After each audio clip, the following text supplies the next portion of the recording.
Thank you. And I talked on this more. I'm joined right now by Patricia Kraus from the University of New Haven. Patricia, thanks so much for joining us. This case, it really boils down to the 14th Amendment and specifically this clause known as the Insurrection Clause. But we know that that amendment was passed after the Civil War in order to keep Confederates out of office.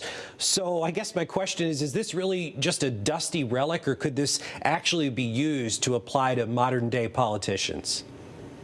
Well, it actually has been applied recently. There was a case in New Mexico. A member on the town council was removed by the court using this amendment, and particularly Section 3, because he participated in the January 6th insurrection. So it's not something, obviously it hasn't been used widely. There's only been 2 cases since the days of the Civil War, but it is something that can be used and is being used more recently. All right, I want to drill down a little deeper into this insurrection clause. Patricia, is it problematic for this lawsuit to rely on a clause for a term to which the former president has not been criminally charged or convicted of?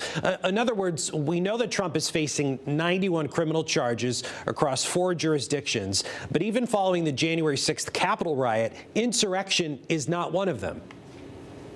Yeah, so the thing with Section 3, a lot of it is about interpretation, which is why it's ended up in the Supreme Court to begin with. The notion of what does it mean to engage in insurrection or rebellion. But the other thing is, it also, because of the precedent that has been set, because it's been used in the past, it doesn't say you have to actually be involved in a violent act in order for this act in this section to be used against you. So just the fact that it could be that Trump incited, his followers to go to the Capitol and the insurrection that followed. So it does not necessarily that they have to prove that he was a part of it.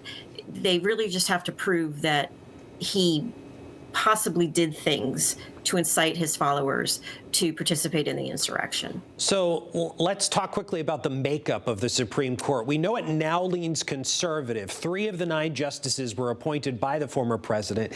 Do you see that as a conflict of interest? I mean, what degree of confidence do you have that the court will rule in a fair and just way here? Well, I really think, and I'm saying this publicly, I think it's going to turn out to be probably a 9-0 decision or an 8-1 decision. If you were listening to any of the oral arguments today, Sotomayor seemed to be the only one that was really sort of leaning against voting in favor of, overturning Colorado's ruling. I think it's going to be, almost a unanimous decision, if not very close to that, because I don't really think this is a partisan issue in terms of the way you would look at something like abortion or something like that.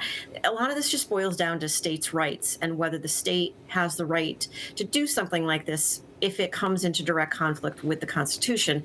And I think that's really all the Supreme Court is looking at. Yeah, and I'm sure the Supreme Court is going to be moved to move with some urgency on this case. Patricia Kraus from the University of New Haven, thanks very much for joining us. Appreciate it.